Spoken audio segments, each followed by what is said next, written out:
So whenever we talk about creating CI/CD pipelines, whenever we talk about deploying the codes, right? Suppose you go back and you say that I have done certification in Azure DevOps, right? Yeah.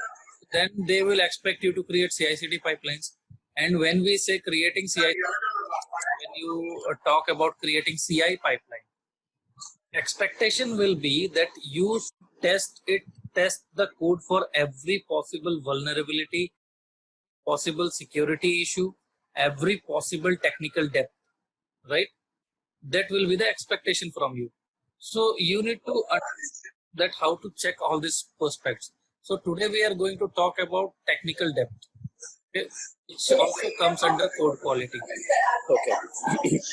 So the very first question comes to mind: what is technical depth? Suppose we some PowerShell commands, right? Now suppose you have written a PowerShell script, okay? You have used limited number of functions in that. Suppose we saw one function creation. Suppose you have used very limited for number of functions in your code. Your code is like everywhere, it's like written in terms of commands, okay? If this then this command, if this then this command, you are reusing the command again and again. You have not created a function to reuse that command in form of function to make your code more reusable. So why we need function? Because we need to make our code as much as reusable as possible, right? So you have avoided all the best practices of coding. Let's take that example. Your code is very messy. Okay, your code quality is messy like anything. Means no proper commenting. Nobody can understand that what this line of code is doing. Nobody can understand that which particular piece of code is related to which piece. Suppose it's completely a messed up situation. Now you leave the organization. So the person who joins next to you, can he understand your code? Of course not, right? So then what he has to do, what he is left with, first of all, he has to analyze that whether he can decode that code or not, taking 2 days. Correct? After 2 days, he may come up, understand the code, I have to work on the complete code from scratch. Now, taking that code from scratch take another 1 week, maybe one sprint completely. So how many days gone? Almost 15 days are gone.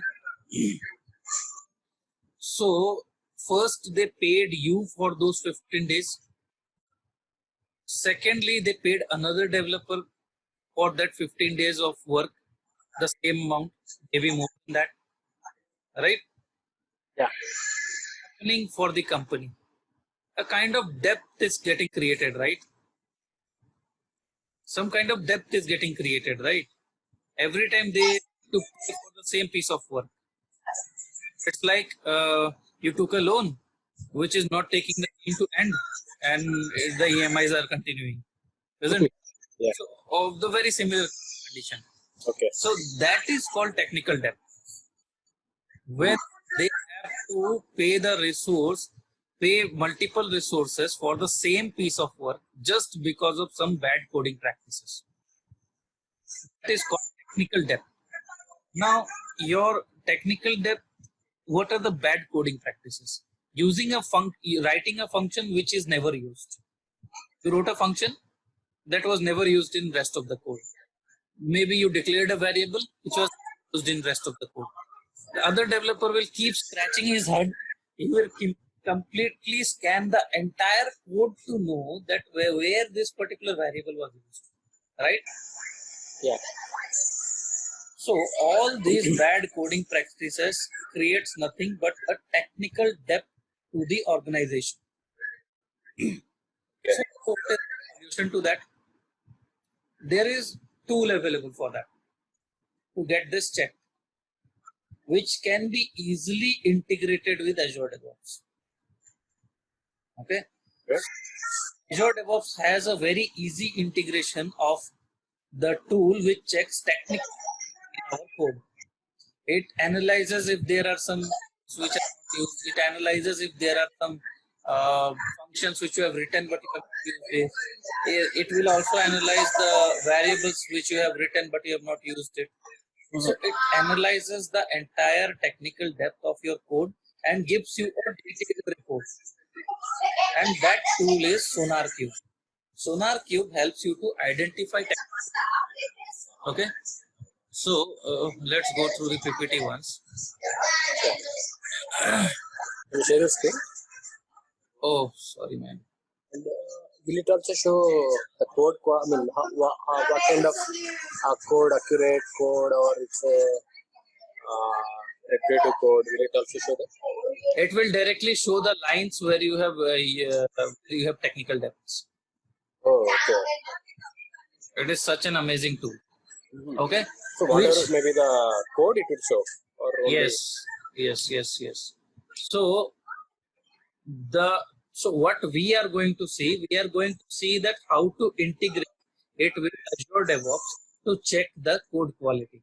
That is what we are going to see. But before that, let's discuss some more. So sources and impacts of technical debt.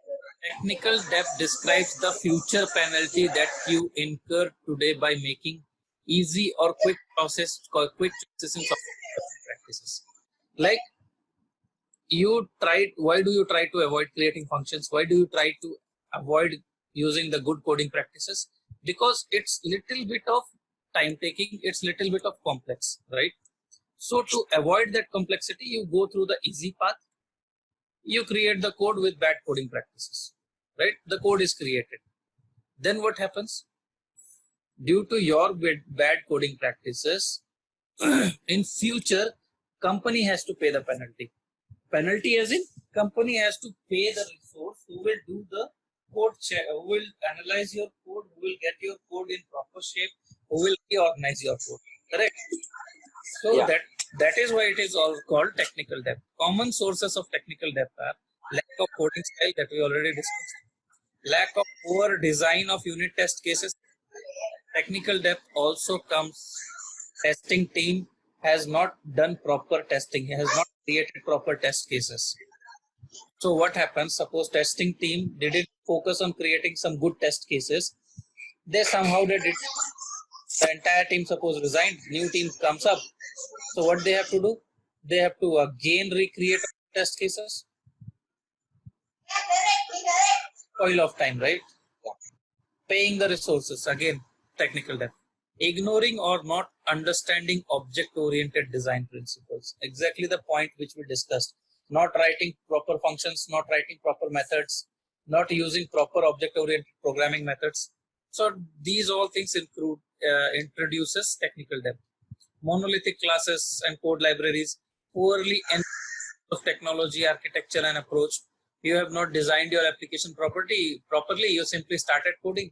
Suppose when we discussed little bit of Docker, we discussed about microservices, if you remember. You have created a monolithic application. How difficult it is to break it down, right? Another technical debt, over engineering code, insufficient comments are not there, no proper documentation. Someone has to come in and do that for you.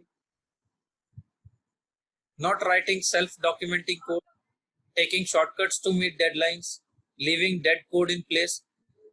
Suppose there was a piece of code which you commented out, which was not needed at all, right? It is not used, so it is called as dead code. You leave that there, someone has to come and do the cleaning. Though he has to do the cleaning, though it takes only a couple of hours or maybe the entire day, but that day is getting wasted for that resource, right?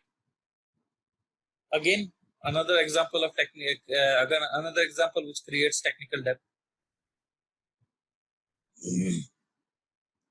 Now, using automated testing to measure technical debt adds problems during development that makes it more difficult to add customer value. What are the issues that we come across with technical debt? It creates problem during development that makes it more difficult to add customer value. Why? Because tomorrow, suppose in your absence, they need to add additional feature. They will have to read your code first. And your code is not good. reading it itself will take maybe 1 week. Then what happens? You are not able to meet the deadline that customer wanted. You're not creating value. It simply hampers the productivity. There are many challenges which comes across the organization just because of technical debt. That is the reason why companies are very much focused on code quality now. Even in infrastructure teams, even if you write PowerShell scripting, you will not believe, I have like got scolding so many times when I used to write bad scripts. I used to get scolded like anything just to not use many functions. Okay. And I started using functions. Reusable functions, right?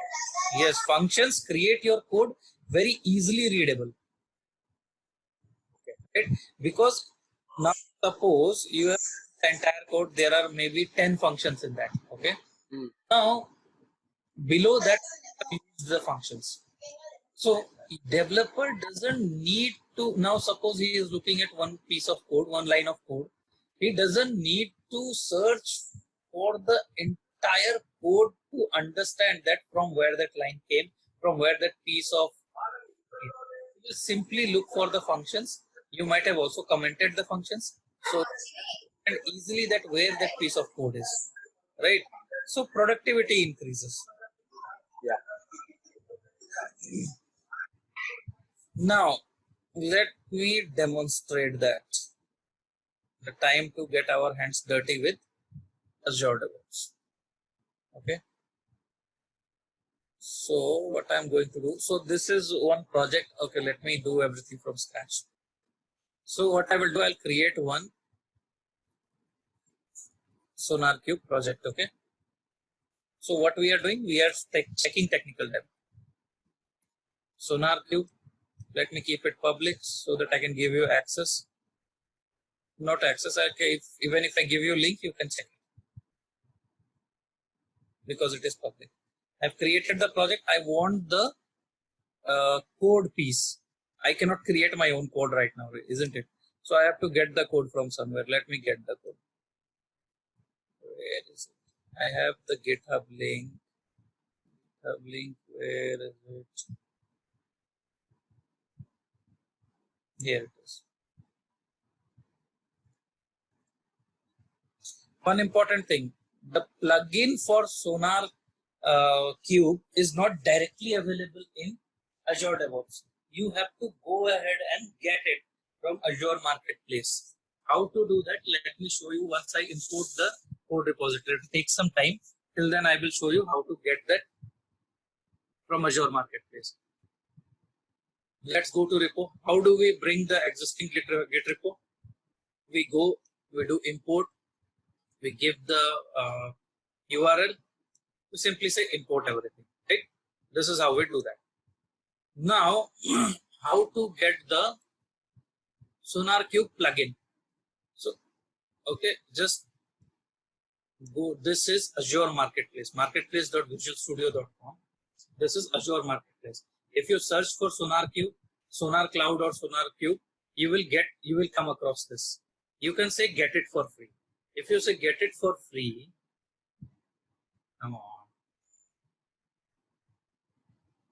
It will take you to a page like this. It will ask you, remember we created organization in our Azure DevOps account to organize the projects properly?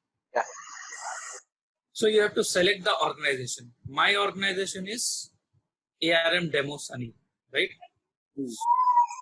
I'll select that. And as I already have that extension installed, it says that extension is installed. Once you will get the install option. Once you click that install option, it will ask you the credentials of Azure DevOps. So you have to provide, and it will automatically then take you to Azure DevOps page. It will install and take you to this page. This will be the page where you will end up after getting it done. So after you have done SonarQube installation, done, this is the next step that you will do. If you want to do this lab on your own, this is the next step to do. Create a project named SonarQube. Just import the repository. Okay, the repository link let me paste here. So this is the repository that you need to import it. Now we need to create a pipeline, CI pipeline to do this, right? So what I will do, I will go to pipeline. I'll create one new pipeline. Let's use the classic editor. Azure Repo Git, SonarQube. The repository is already there in place.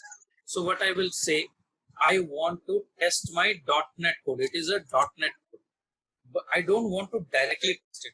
I want to test it with SonarQube, Sonar Cloud. So here it is, correct? So you can go to this, where is it?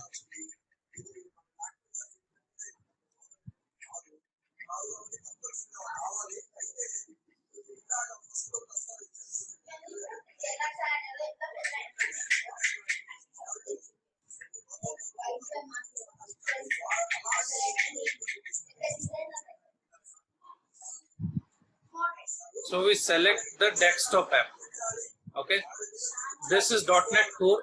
You don't have all the libraries and everything, so that is why we select the desktop app. So once, because I'm selecting a template, I'm not going to create an empty job. Why? Because I want to test my code for code quality, right? And I already have the template in Azure DevOps templates to do that. So why not use it then? Correct. So I will use this template. What did I do? Let me go from beginning. I went to pipelines. I want to create a new pipeline. I'll select the classic editor, configure the repo, continue. From here, now I can select a template. I want to select a .NET template because my code is of .NET. Not the simple .NET, but with SonarQube, Sonar Cloud, right? Okay. I hit done. Now I'll select the agent tool. Azure, because I'm going to do everything on my Azure pipeline. So I will select Azure pipeline. What will be the specification? Use the latest one. VS 2017 means Visual Studio 2017 in Windows Server 2016. Okay.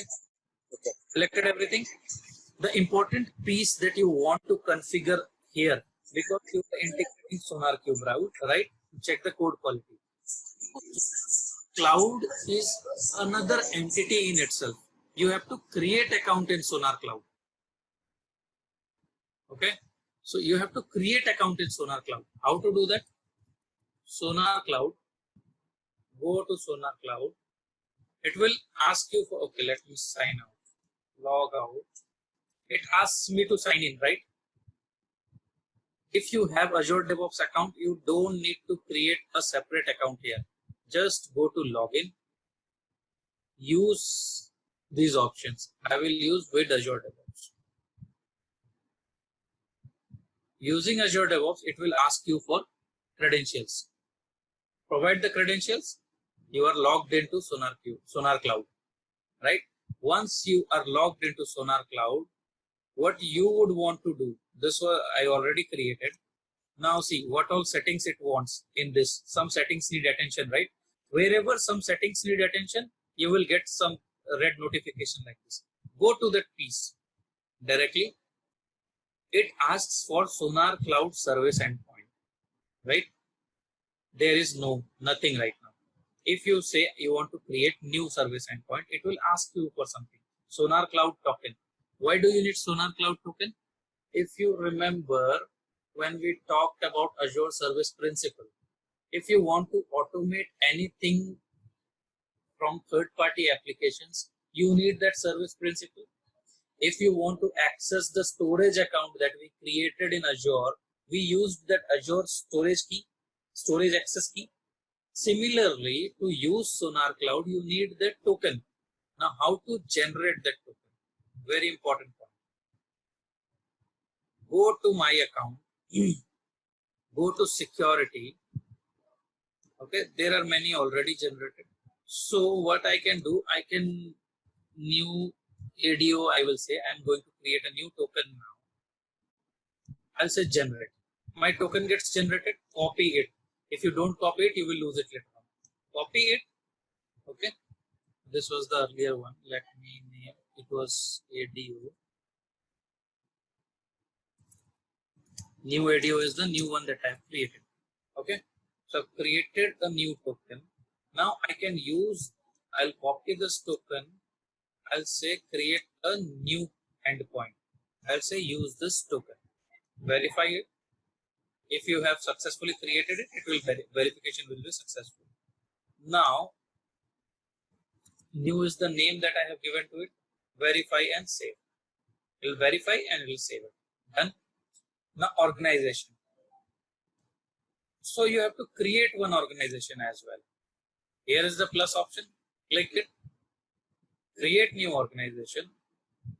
Give a organization key. New. Suppose. Okay. I say free plan I want to use. Create the organization. Done. Now I will have to add new project in this organization. So in order to perform the successful testing, because still I have a new project here. See, when I go back to ADO, what happens? It asks me for organization. The moment I will provide organization, it will ask me for project key. Okay. So I need to, that is why I need to create the project key as well. ADO new.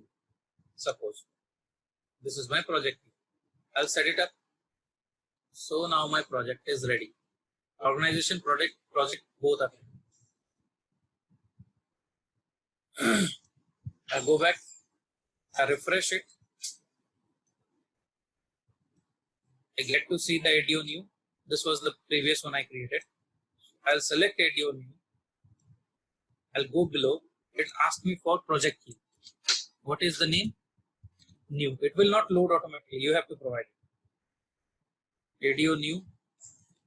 New. Okay. Project version. This is the first version I'm testing. So it's like versioning that you do yourself. Suppose you want to say that no, I want with 0.1 version. You can mention it. I'll say that I want to start from 1.0 version. So I mentioned 1.0 version.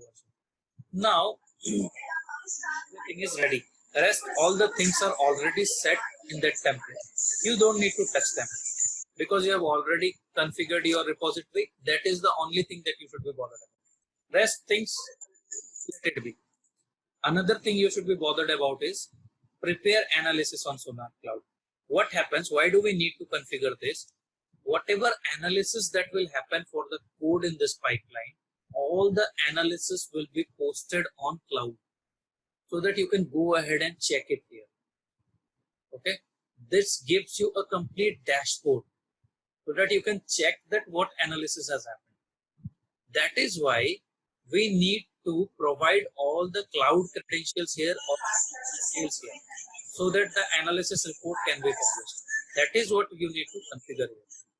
Okay, prepare analysis on Sonar Cloud, right? That is why we had to configure all this thing.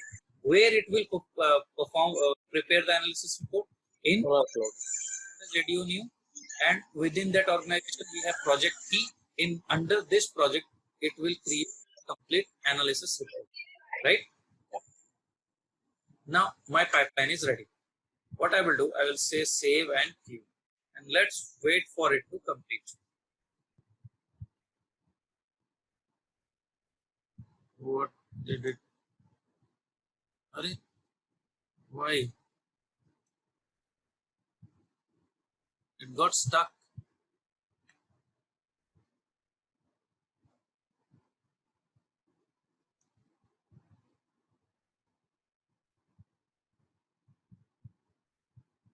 Let's go and check if it is running.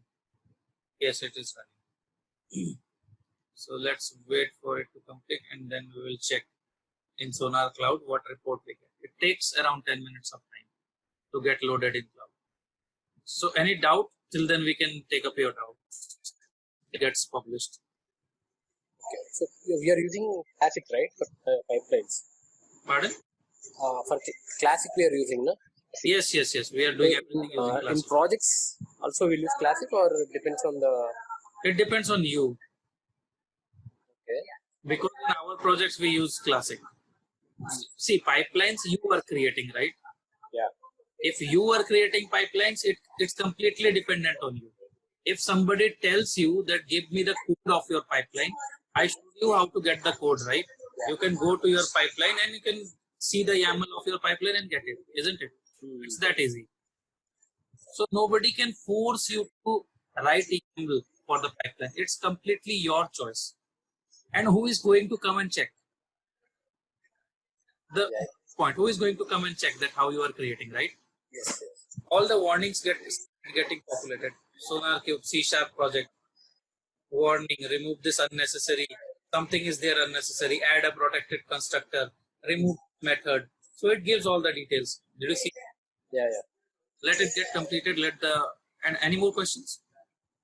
So for classic, difference between classic and other things, is there any performance related issues? No, nothing. All are same.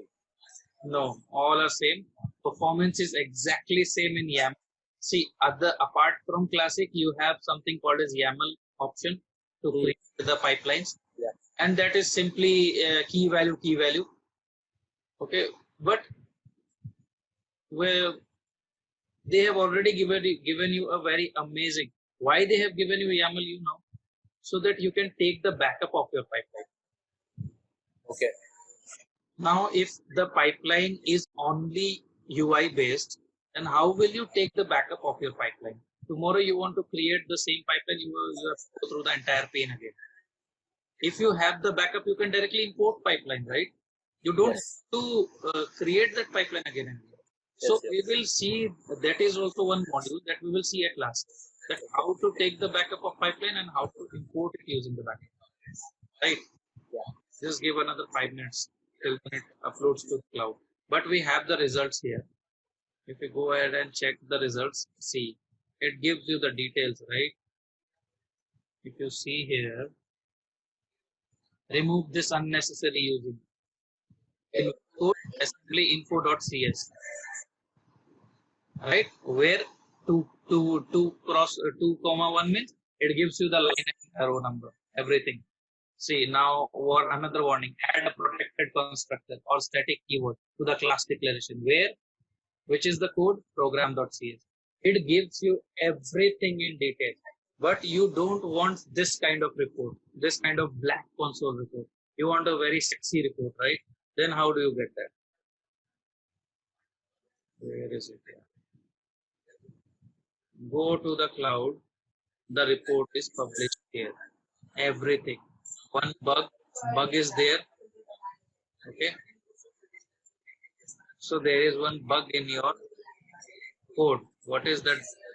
If you click it, change this condition so that it does not always evaluate. This is the bug in your code. Code smell, right? Code smell. The name is very interesting. Code smell means your code is stinky. It smells. It's not up to the quality. See what it smells. It smells that you have to add the similar things that we saw in that console. But why it is asking to add the condition true? Because already testing guys will do it, right? No, change this condition. It might be that somewhere a condition is written where it is written to be always true. Might be. There is a piece of code where they have written that this condition should be always true. So it is bug. What happens even if the condition should come false, still it will show true. Okay. Like, let's take example of, suppose you are trying to do a payment in some payment gateway. There is a code behind it written that even if the payment fails, show that payment has succeeded. Take example of your EMI. You paid your EMI, in the background it failed. Okay. That failure will take to recredit to your account. It happens right in 48 hours. Yes. It didn't show you failure on the screen. You are in a piece of your mind that you have paid the EMI. You're not even bothered about it. So what are the consequences of that? EMI amount will not get deducted. Correct. So there are bigger consequences of writing bad code, right? Yeah. This kind of bug. Yes. So that is one example of this. So even if you miss in the testing phase, maybe we can find it out in the exactly. If that happens in production, just think about the business losses. That will be huge. Obviously, we just talked about the CMI option. There might be other bigger things that we have not talked about, right? Okay. So you are using SonarQube in your project? No, no. In my project, we are not using SonarQube. We have something different. We use validation. Validation, as in, see, we don't have like application testing in our place. It was there in the previous organization. So currently, what we do, like, we only deal with infrastructure automation now. Okay. Pipelines that we create are only for infrastructure automation. In infrastructure automation, when you just want to validate it, you don't want to run it. You don't want to actually create the infrastructure. You just want to validate if your code is perfect. Then there is a step for validation. We do that step. Okay. Okay. We'll see that. Okay. Let me show you that part of it. That was also there. I wanted to show you.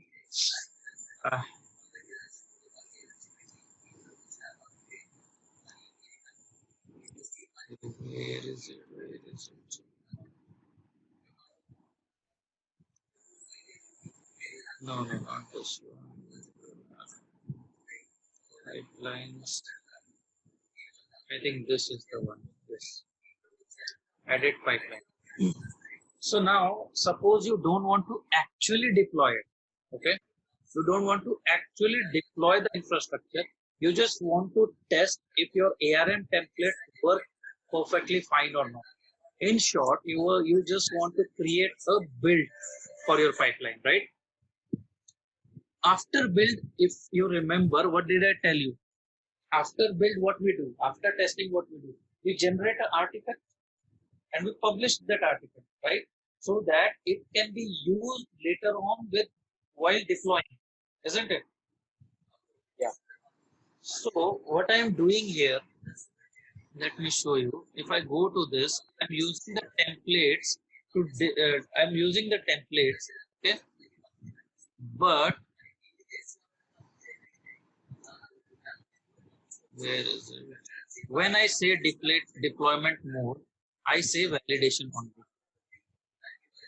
Validation only means just validate it and publish the artifacts. Where I want to publish the artifact, I have created a location called as zdrop. Publish everything in zdrop. So that later on, when I add a new job to deploy it after testing, that job should get the artifacts from here. Okay, let me show you what it does. So this is what I have done. First, now where do you get this particular task?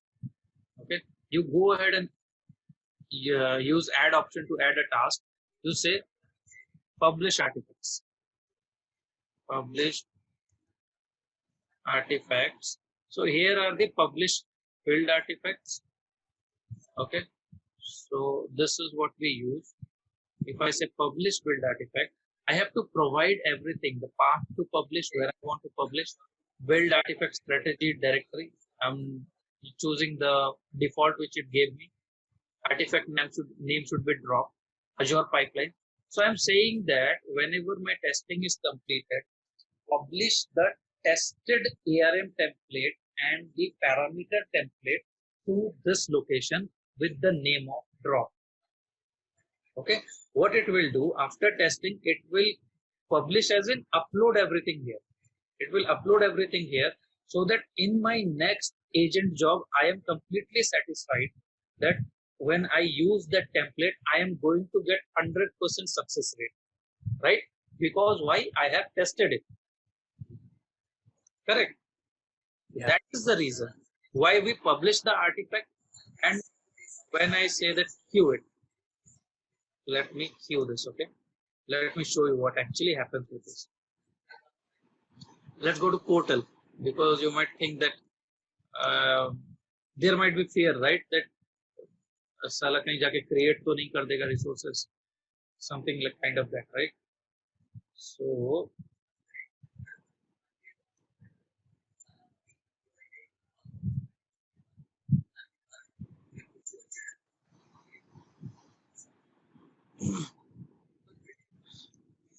if you see,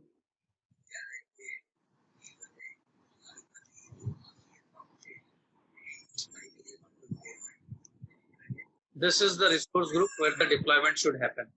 No. That's not this.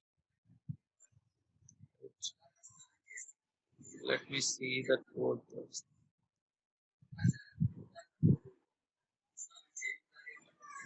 So what has happened now? Now it has tested the code successfully. But did it deploy anything in my cloud? Do you see anything extra here apart from this two? No, right? Nothing is there. Credit also remains the same. Nothing has changed.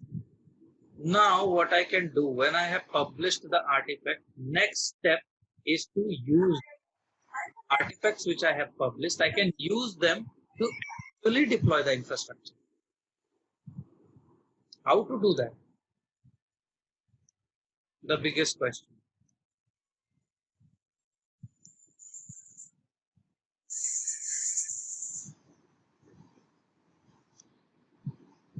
Okay, let's go here.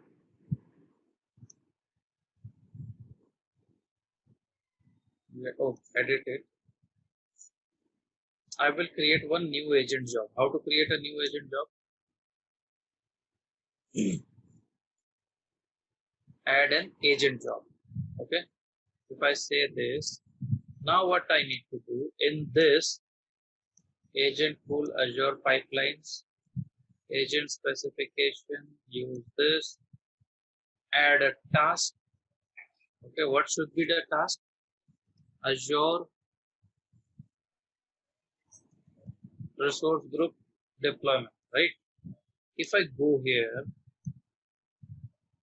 select the Azure subscription, create or update resource group, let's say STS demo, I want to create within this resource group, location, let's say East US, okay. So parameters I have already used in that. Now where is my template? The biggest question. Where did I throw the artifacts? In ZDrop, right? I go all the way down to search that ZDrop.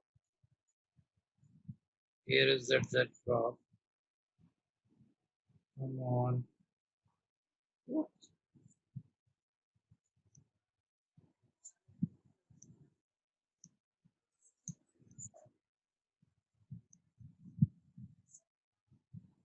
Okay, let's do one thing. Let's remove the agent job and create one additional task to use the artifacts. After testing, resource group deployment. Let's go here, subscription, resource group, location, US, linked artifact. Okay, linked artifact means whatever I have linked here.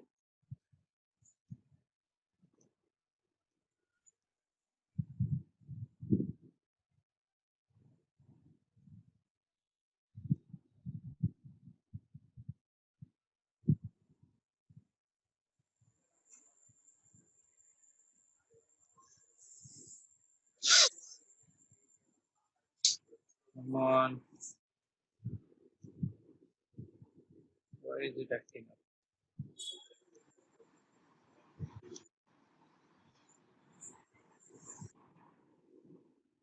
Let's create one release pipeline.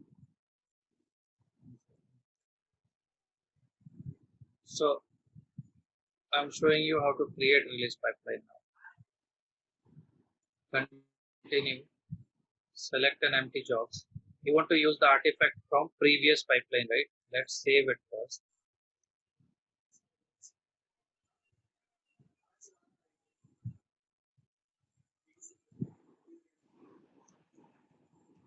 Azure resource group deployment, add it, go here,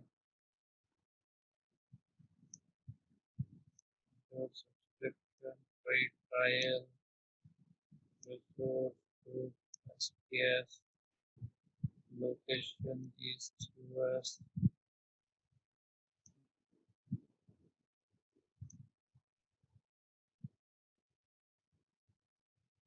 run.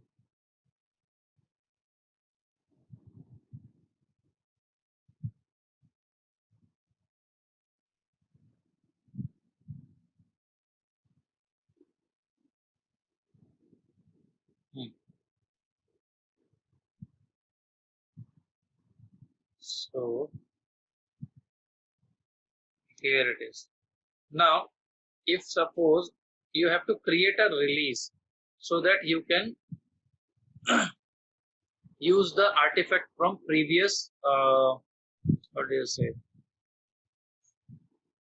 from the previous pipeline. So what actually do you do to do that? You go to release. Okay, here is the release. You can use a new release pipeline. You can say that Azure, okay, empty job, sorry. You select an empty job. This is fine. Page name, let's name it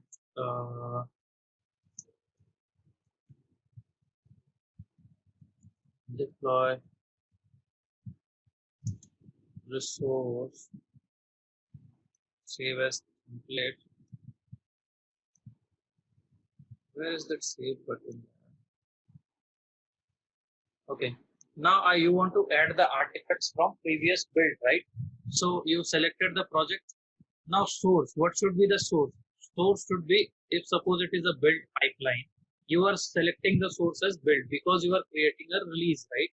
So what you do, you go here, you select that particular pipeline that you ran as a build.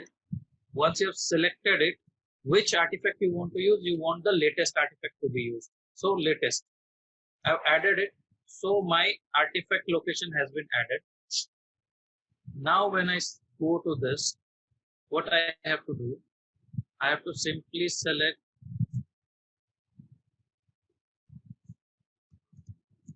download build artifacts. Download pipeline artifacts or download build artifacts that I have created. Right.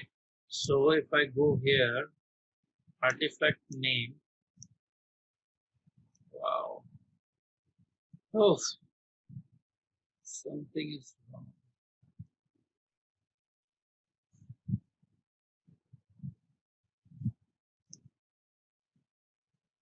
Let's go back to our build pipeline and change the artifact drop location.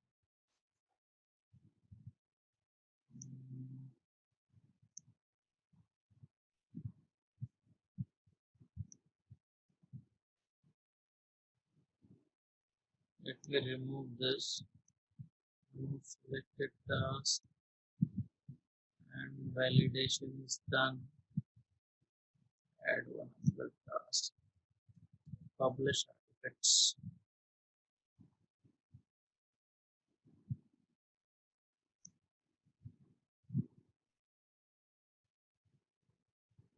Publish build artifacts to Azure Pipelines or Windows File Share. So we go here, we leave it to this. Let's copy this so that we can use it in our release. We name it as drop Azure Pipelines. The build is ARM demo. So we save it and we queue it. So it will publish my artifacts, which I can use in my release pipeline. I'll go to releases. We'll let it run first.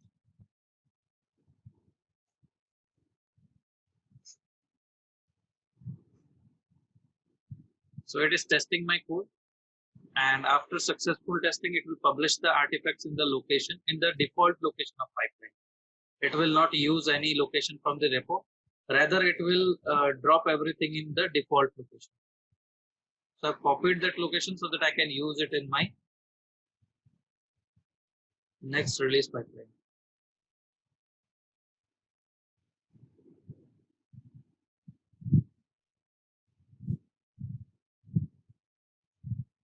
Done. So if I go here, publish artifacts, nothing will be added to build fact drop. Okay. Publish build artifact. D is empty. That is why it's not publishing anything.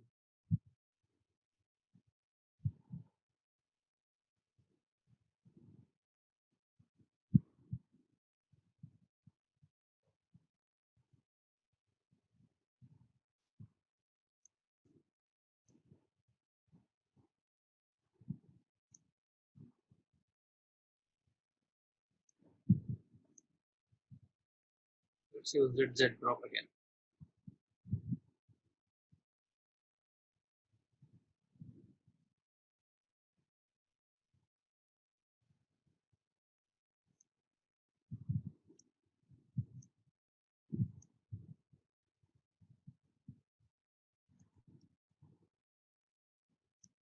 My drop. Event queue. Done. Let's see if it publishes now. Harsha, do try to create one pipeline for sonar testing. Okay. So I have provided you the link. Let me do one thing. Let me give. You will get all the details in this lab. So but it will not give you every detail. So try to follow whatever it has to mention. The Sonar one you have followed, right? How to create organization in Sonar Cloud, how Sonar Cloud, create the access token. Yes. Create them, okay? Or else what I will do, I will give you a step-by-step guide with screenshots. I will send it to you by max to max tomorrow. So when we meet back on Monday, so you give me the location to your project, create everything in public, okay? Create everything in public. Don't create anything private so that you can let me test it. Create everything in Monday first half, give me the link to that pipeline so that I can test it. So now let's go to release. I have published. Okay. Hold on. Let's first check if it has published successfully. Okay, it has published. Upload artifact, uploading one file uploaded succeeded, where it has uploaded to a file container, my drop. So uploaded to DAS, let drop to a file container. Then let's check our report if we have anything published there.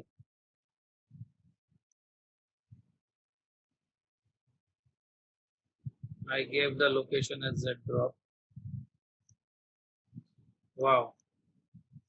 It didn't publish anything and it says that it is published. Great.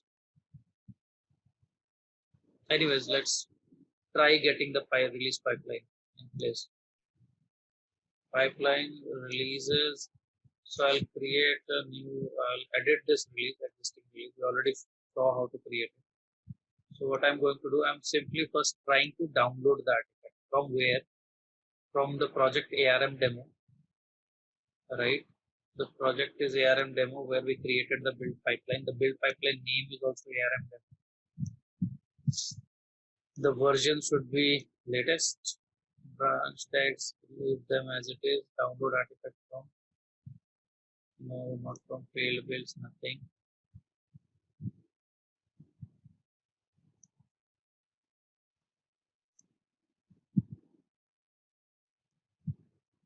Destination directory. Where do I want to download everything? I'm to download in pipeline.workspace.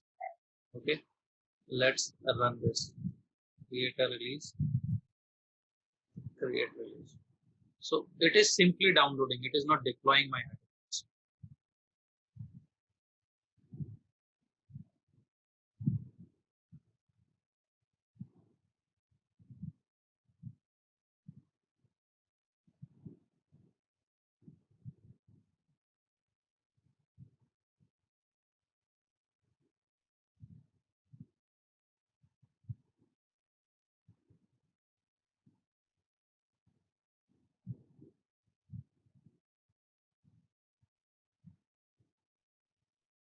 Okay, the publish itself is not happening. Okay, we'll see this on Monday. Okay, You try to focus on that testing part, the code quality testing part.